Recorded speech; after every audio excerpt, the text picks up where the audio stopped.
El Señor esté con ustedes. Y con tu espíritu. Proclamación del Santo Evangelio según San Lucas.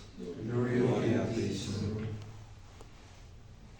En aquel tiempo, como algunos hablaban del templo, de lo bellamente adornado que estaba con piedra de calidad y exvotos, Jesús les dijo: Esto que contemplan, llegarán días en que no quedará piedra sobre piedra que no sea destruida. Ellos le preguntaron: Maestro, ¿cuándo va a hacer eso? ¿Y cuál será la señal de que todo eso está para suceder? Él dijo: Miren que nadie los engañe, porque muchos vendrán en mi nombre diciendo: Yo soy, o bien, está llegando el tiempo, no vayan tras ellos. Cuando oigan noticias de guerras y de revoluciones, no tengan pánico, porque es necesario que eso ocurra primero, pero el fin no será enseguida. Entonces les decía: se alzará pueblo contra pueblo y reino contra reino. Habrá grandes terremotos y en diversos países hambres y pestes. Habrá también fenómenos espantosos y grandes signos en el cielo. Palabra del Señor. Gloria a ti, Señor Jesús.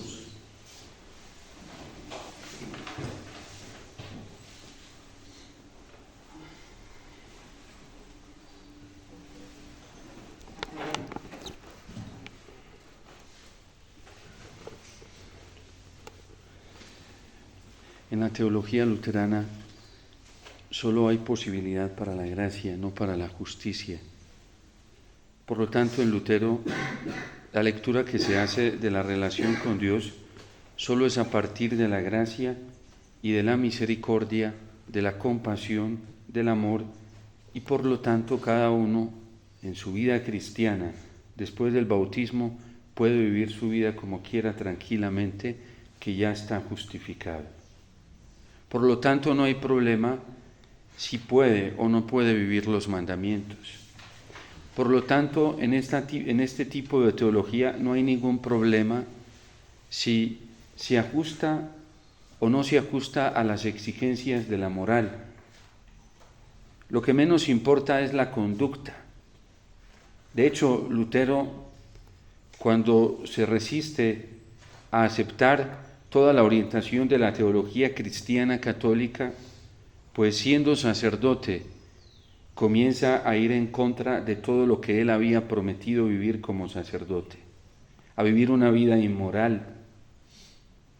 Se salió con una mujer, contradiciendo las exigencias mismas que él se había comprometido a vivir en el celibato sacerdotal, porque fue tan grande su imposibilidad de vivir las exigencias a las que él se había ajustado y se había comprometido voluntaria y racionalmente, que prefirió rebelarse contra ellas, y no solamente rebelarse contra lo que él mismo se había comprometido a vivir, sino que también se dedicó a combatirlas, y hasta tal punto que incluso de manera agresiva.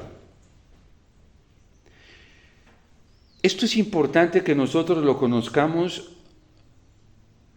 porque una teología así está reinando hoy dentro de la Iglesia, en la mentalidad de muchos cristianos que viven una vida doble moralmente, y ya no importa si estás dentro de la doblez moral, ya no importa si un sacerdote vive una vida doble y falta, por ejemplo, contra la pureza sexual o afectiva. Ya no importa si cae en la masturbación, si cae en la pornografía, si cae en el imaginario complacente de la sexualidad desordenada, aún dentro de la vida consagrada y aún dentro de la vida de los bautizados, de los matrimonios. Ya no importa cómo se viva la relación conyugal dentro de los esposos, no importa, porque todo es gracia, todo es compasión, todo es amor, todo es misericordia, todo se puede, todo se acepta, porque Dios es un Dios amoroso.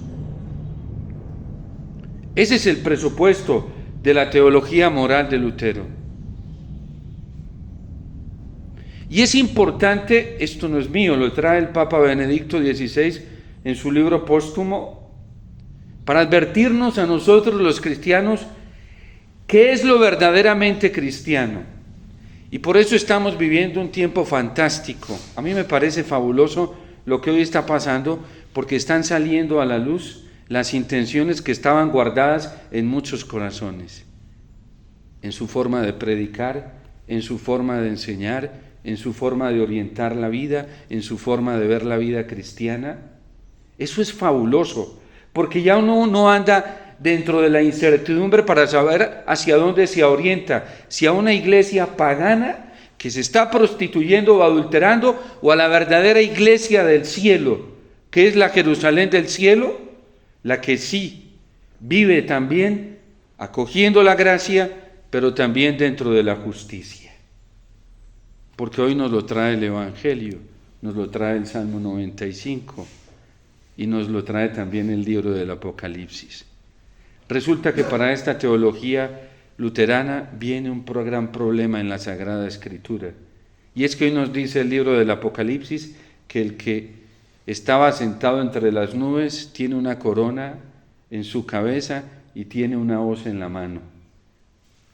Y escucha la orden de un ángel que le dice, mete la hoz. ¿Para qué es la hoz? Yo pensaba ahorita mientras meditaba el Evangelio, haciendo la lección divina con mis hermanos, en dos cosas. Yo de campesino recuerdo cuando en la finca donde mis papás iban a coger la mazorca, el maíz o el chocolo, como lo llaman en estas tierras, ¿sí? Y entonces se iba a buscar y se miraba si tenía grano. Si tenía grano se cortaba, ¿sí? Se cortaba la mazorca, que era el fruto que había producido, y se echaba en un recipiente. Y luego, con un machete o una hoz, como dice hoy, se cortaba ya la vara porque ya no servía.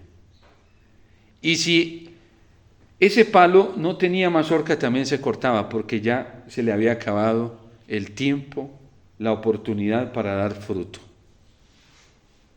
Así pasa con los viñedos. En la época de la cosecha, de dar fruto, pasa el segador mirando los sarmientos que tienen racimo. El que tiene racimo, se le coge el racimo y se mete en un recipiente el fruto. Y el sarmiento que no tiene fruto también se corta. El que no tiene fruto se seca y se quema, desaparece. El que tiene fruto permanece en la uva. Ese sarmiento permanece en la uva. Esa vid permanece en la uva. Tanto que cuando presentamos las ofrendas del pan y del vino en el altar, decimos el fruto de la vid. El vino nos da testimonio de una vid buena. Todos los días lo vemos en la Eucaristía cuando depositamos en el cáliz consagrado el vino. Y ese olor exquisito del vino nos dice que viene de una vid buena que produjo fruto. Pero lo que no produce vino desaparece. Se queda perdido. Este es un tiempo muy hermoso porque es un tiempo de justicia. Esto a nivel temporal. Pero después todos nos enfrentaremos al juicio particular, toditos, pobres, ricos, intelectuales, gente sencilla. Todos vamos a terminar y es un único juicio para todos. Y el juicio será en la verdad. Sacerdotes, religiosos, religiosas, matrimonios, padres, hijos, jóvenes, niños, ancianos, profesionales, no profesionales, todos terminaremos ante el juicio de la única verdad. Y dice San Pablo en la primera carta a los Corintios que hay un solo cimiento en el que hemos sido bautizados, injertados, que es Cristo. Todos en la iglesia tenemos ese cimiento, todos nos parecemos en eso. Somos hijos de Dios y fuimos cimentados en Cristo. Pero dice San Pablo que mire cada uno cómo construye. Porque hay algunos que construyen con paja, otros con madera más fina, otros con metales preciosos, otros con oro. Y dice San Pablo, ninguno sabe a ciencia cierta, nadie tiene autoridad para saber en esta tierra cómo está la construcción de cada uno, porque nos daremos cuenta el día que el fuego venga a abrasarlo todo. Y dice, y todos seremos abrasados por el fuego, todos. Y el fuego dirá con qué material construyó cada uno. Y entonces cuando él pase el fuego a su alta temperatura, dirá quiénes son los de Cristo y quiénes no construyeron para el reino de los cielos.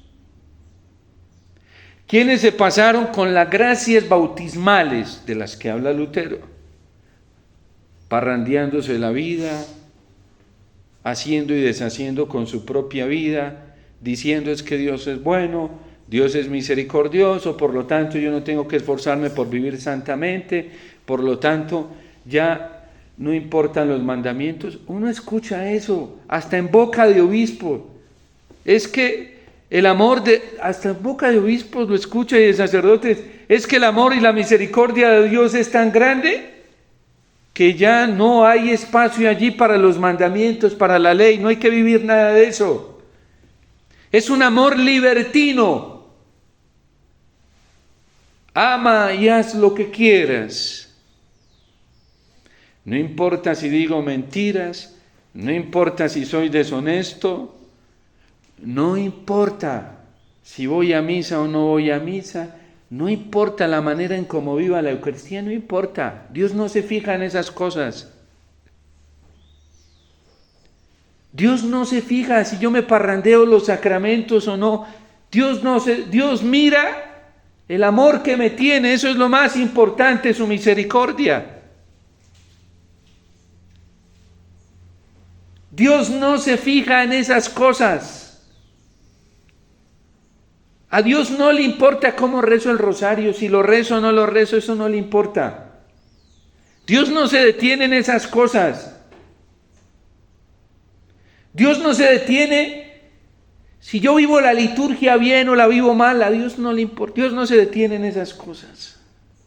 Pero va a venir la voz. Y la voz es la que va a decir si se detienen esas cosas o no. Y es de lo que nos está hablando el libro del Apocalipsis.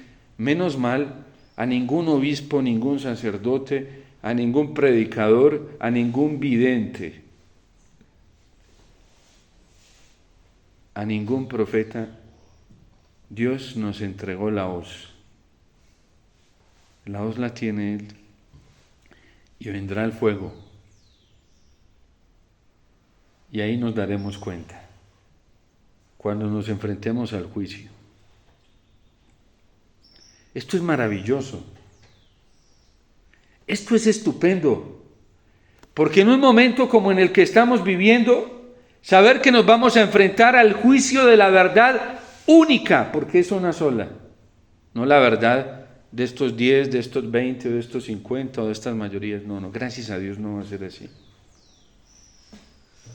No va a ser a la verdad de un papa o de un cardenal o de un obispo, de un sacerdote, de un teólogo o de un predicador. Gracias a Dios no va a ser a esa verdad, porque si fuera a esas verdades o a la verdad mía o a la tuya, estaríamos muertos sin esperanza. Hoy el Salmo nos dice algo bellísimo, que la tierra se alegra, toda se alegra delante del Señor que ya llega y llega a regir la tierra y regirá el orbe con justicia y a los pueblos con fidelidad.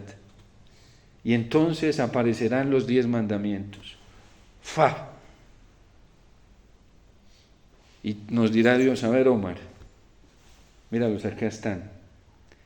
Te voy a mostrar algo, Omar, mira allá. ¿Ves todos esos que están brillando allá? Hay unos que brillan más intensamente que otros.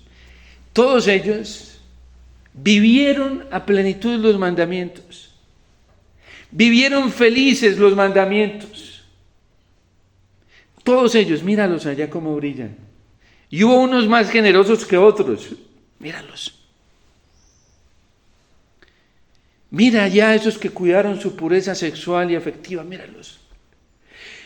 Míralos allá, esos que ves allá, esos fueron metidos en el lagar y los pisaron, porque se burlaban de ellos por querer observar los mandamientos, por querer ir a misa, por estar en el Santísimo, por vivir una... Míralos, cómo brillan, porque en la tierra se burlaron de ellos. Y prefirieron las burlas, los maltratos, las incomprensiones. Mira, Omar, por ser fieles a esto que yo les pedí. Y por eso yo los premié, ya están felices, míralos. Están plenos. Tú también te expusiste lo mismo que ellos para poder entrar allá. Tú también lo hiciste, porque todos ellos lo hicieron. Algunos los traicionaron sus mismos papás y los entregaron. Míralos. De algunos de ellos se burlaron sus propios hijos. Míralos. Mira, hasta hay sacerdotes ahí, que otros hermanos sacerdotes se burlaban de ellos. Míralos, cómo brillan allá. Mira, allá está yo, hasta obispos. Míralos cómo brillan, y de ellos se burlaban obispos y le decían exagerados y le decían una... Mira, pero allá están brillando. Allá hay religiosos que se esforzaron por vivir santamente configurados. Míralos allá, míralos, con sus hábitos puestos. Por vivir una vida fiel. Y se burlaban.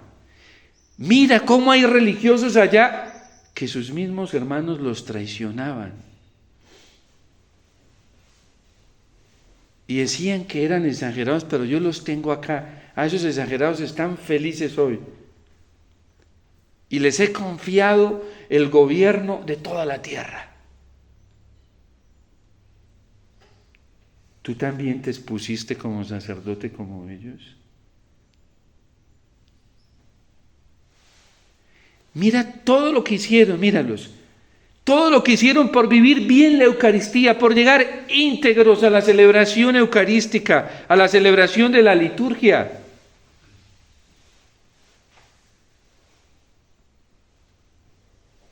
Mira todo lo que les tocó hacer por poder vivir en una Eucaristía, hasta se exponían a la muerte.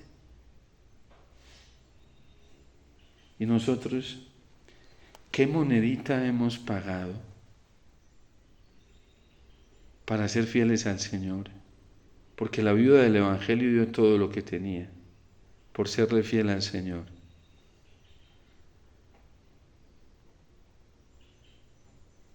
El miedo no nos va a servir para ser fieles al Señor. La cobardía no nos sirve. Y hay demasiado cobarde hoy en la iglesia, empezando por mismos sacerdotes, consagrados y hasta obispos, que por cobardía están entregando al Señor. Y otros lo venden por plata. Porque hay algunos que les interesa el confort de este mundo, la plata de este mundo. Y como hay algunos fieles que tienen platica en el bolsillo, mejor no decirles la verdad para que nos puedan dar de lo que necesitamos, platica. ¿Cuántos sacerdotes se dedican a eso? ¿Cuántos consagrados? Y callan la verdad y no hablan con la verdad del Evangelio para que no se les vaya la gente, porque el problema no es que se vaya la gente, es lo que lleva a la gente que se va con la gente, ¿sí? Y son los billeticos y las monedas, porque como no tienen ni patas ni manos, y la gente sí tiene patas, pies y manos, entonces hay dentro de la iglesia Así, ministros que no les interesa la salvación eterna de las almas, sino los colores verdes, morados. Bueno, en nuestro país y en otros tendrán otros colores, sí.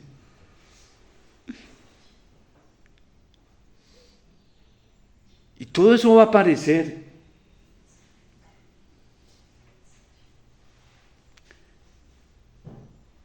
Es espectacular. Estas lecturas de estos días son bellísimas. Y sobre todo para todos aquellos cristianos que hoy padecen la tribulación y la persecución por serle fieles al Señor.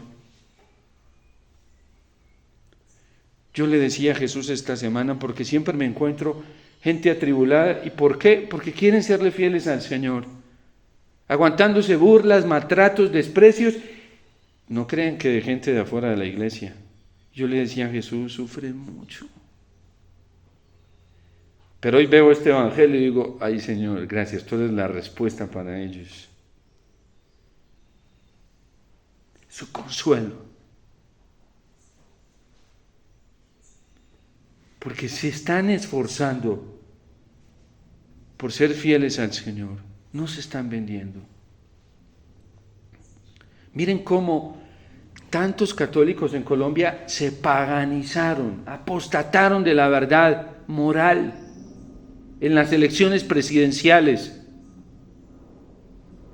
Y algunos hermanos que se dieron cuenta del error que habían cometido al votar por este señor Rodolfo Hernández, padre, otra vez, es que fue demasiado grave. Y eso va a aparecer. Y ya está apareciendo, el Señor está metiendo la hoz.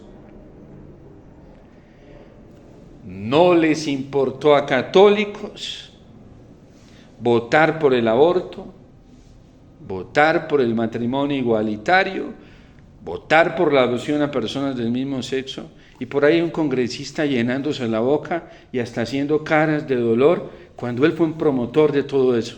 Cínico. Uno no puede ver más incoherencias. Ojalá se retractara públicamente para creerle cuando promovió en nombre de la fe, que es lo más grave. Eso es muy grave. ¿Y quién le dice algo? Nadie les puede decir nada. Menos mal a Gaudium et Spes. Como iglesia no solamente nos autoriza, sino que nos dice que tenemos el deber de hacer juicios morales frente a esos ámbitos. Y cómo hay pastores que se quedan callados y hasta promueven eso. Tenemos que orar, ustedes tienen que orar mucho por nosotros los sacerdotes, porque el juicio de nosotros los sacerdotes va a ser más severo que el de todos. No en que nos entregaron más talentos. Un sacerdote que calla la verdad, le van a pedir cuentas de eso. El Concilio Vaticano II de la Lumen Gentium dice que los sacerdotes recibimos la triple misión de pastorear, de santificar y de enseñar la verdad. Y hay de aquellos pastores que se ponen a maquillar la verdad por intereses personales. Y hay de aquellos fieles que acolitan todo eso, sabiendo que no son coherentes en sus predicaciones. Hay de aquellos que sabiéndolo callan. Santa Catalina de Siena, en esos momentos en que la iglesia estaba viviendo tan difíciles, lo dijo, por callar, nos decían nosotros los pastores, por callar el mundo está podrido. Y al Papa fue y le dijo que él no podía estar lejos de la sede petrina, porque fue a esconderse por allá a Francia y abandonó la sede en Roma. Y el Señor utilizó una mujer sencilla que no tenía ni siquiera, no tenía los estudios básicos de la primaria. Y le dijo, vas y le dices que debe regresar allá, porque el Papa se llenó de cobardía, le dio miedo. Y para que no le hicieran daño, se fue a esconderse a Francia. El llamado en historia de la iglesia exilio de Aviñón, que tuvimos 2 papas, y los 2 eran válidamente elegidos, y tenían licitud los 2. Imagínense lo que vivieron nuestros hermanos católicos de esa época. Y después por allá resultó otro tercero, que ese sí no tenía ni validez ni licitud. Por eso Juan 23 tomó el nombre de Juan 23 para reparar por ese papa. Se llamaba Juan 23. Por eso el Señor dice hoy en su palabra, cuando aparezcan estas cosas, revoluciones, no se asusten, no se escandalicen. Es necesario que esto ocurra. Y esto se va a poner mejor todavía. Si la gente hoy se está deprimiendo y está en angustia por esta confusión, imagínense, apenas está empezando. Pero a nosotros no nos tiene por qué asustar, porque celebramos, el domingo fue un día tan especial, tan hermoso, fue una plenitud en la iglesia. Celebrar a Jesucristo, Rey del universo, en quien está puesta nuestra esperanza. El domingo, yo celebré la Eucaristía en la mañana, y a las 11:30. Después de cada misa venía gente a la sacristía y me decía, Padre, yo sentí una cosa tan hermosa en la Eucaristía. ¿Eso fue? Claro, ¿y cómo no la vas a sentir si es en la plenitud de la liturgia? Cristo Rey del universo. Un señor me decía, todavía lo siento, Padre, mire, lo siento en mi cara, lo siento. Es que delante del Señor que ya llega a regir la tierra, gracias a Dios, nuestro destino eterno no depende de ningún ser humano. Gracias a Dios. Depende solo de Dios. Y de Cristo, a quien el Padre lo ha constituido. Gracias a Dios, mi destino eterno, el de Omar, no depende de ninguno, de los que tengo a mi alrededor, ni de mí mismo. Mi juez es el Señor, es Cristo el Señor, y debemos vivir de cara a Él. Este es un tiempo muy propicio para vivir de cara al Señor y de cara al Evangelio. Y ahí es donde nosotros nos debemos confrontar, en la voluntad de Dios, no en otra. Menos en criterios humanos.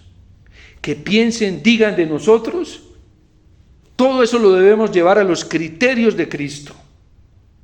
San Pablo le decía a los corintios, a mí no me importa que ustedes me juzguen y me critiquen, porque yo no me dejo apabullar por ningún tribunal humano. Ni siquiera me dejo juzgar de mi misma conciencia. Y aunque nada tendría por reprocharme mi conciencia, ni por eso me declaro absuelto, mi juez es el Señor. Y por eso San Pablo vivía en ese camino de la configuración al Señor. Y ese será nuestro pasaporte para entrar al cielo, en la medida en que hayamos sido obedientes a Cristo, a su palabra, en la medida en que lo hayamos imitado en esta tierra, en la medida en que nosotros nos hayamos configurado a Él, en la medida en que nos hayamos configurado con Él en la Eucaristía, que fue lo que nos dijo el Concilio Vaticano II, nos llamó a una configuración con Jesús en el sacramento de la Eucaristía. Hay de aquellos cristianos católicos que son indiferentes frente a la manifestación de Cristo en la Eucaristía, que se han vuelto insensibles ante Jesús en la Eucaristía.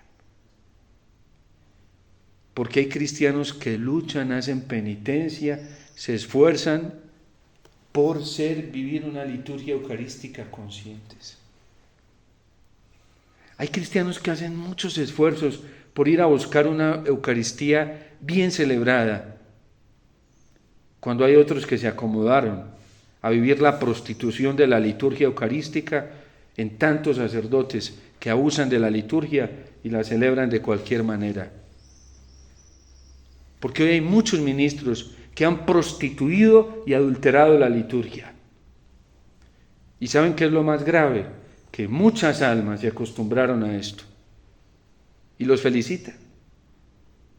Padre, qué bonita estuvo la Eucaristía. Y una Eucaristía donde se estropeó la liturgia a todos los niveles. Uy, pero yo nunca había vivido una misa tan bonita. ¿Y qué fue lo que más te gustó? Padre, ese ministerio de música. ¿Y Cristo? ¿Qué más? ¿Qué fue lo que te gustó, Padre? Que pudimos bailar dentro de la misa y pudimos... ¡Ay, Dios mío! ¿Y el misterio sacrificial?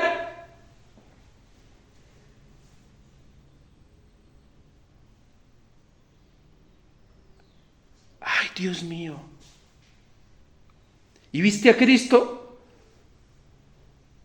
Yo sí lo vi. ¿Y dónde lo viste? En el ministerio de música, en la pachanga, en la... ¡Ah! Dios mío, ese no era. Ese no era. Es el que se presenta aquí en el altar.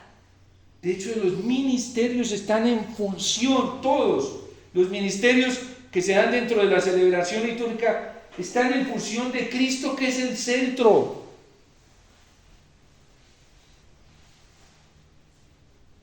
¿Y te acuerdas qué dijo el Señor en el Evangelio? No, Padre, yo eso no me acuerdo. ¿Y te acuerdas de lo que dijo en el Salmo? No me acuerdo. ¿Y te acuerdas de lo que dijo en la primera lectura? No, eso no me acuerdo. ¿Y te acuerdas de lo que experimentaste cuando Cristo, utilizando las cuerdas vocales del ministro, dijo, este es mi cuerpo y esta es mi sangre? Ay, no me acuerdo. Válgame Dios. ¿Y te acuerdas de lo que experimentaste en tu corazón cuando lo recibiste y lo comulgaste? Ah, no. De eso no. No viviste la Eucaristía. Viviste otra cosa. No participaste. No celebraste la Eucaristía.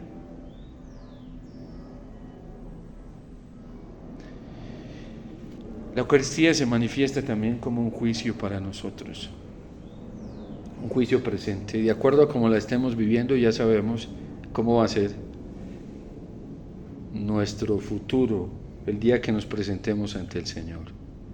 Es en relación con Cristo. Recuerden que el juicio es en relación con Cristo que se manifiesta, en relación con Él y solamente con Él. Nuestras constituciones tienen algo muy precioso de los hijos y las hijas del Fiat. Es lo más precioso que tienen, todas son preciosas. Pero dicen que el momento más importante para un hijo y una hija del Fiat, el momento más importante, el más grande, el sublime, es la celebración de la Sagrada Eucaristía. Por eso los hijos y las hijas del Fiat ponemos todo en segundo plano para poner en primer plano la Eucaristía. Ante la Eucaristía, los hijos y las hijas del Fiat, todo pierde valor. Una versión de nuestras constituciones que decía, mientras nos las aprobaban, decía algo muy lindo: relativizamos todo lo que no tenga relación directa, ¿sí?, con el mandamiento del amor en sus dos dimensiones. Y en la Eucaristía vemos el mandamiento del amor en tres dimensiones: sacramento eucarístico, amor al prójimo, la nueva ley del amor, porque aquí los que venimos a vivir la Eucaristía estamos amando verdaderamente al prójimo, no en que estamos ofreciendo el mejor sacrificio por él, estamos pagando el mejor precio, más valioso que millones y millones, que miles de monedas de oro y plata. Estamos ofreciendo a Cristo por nuestros hermanos, por nosotros y por los nuestros.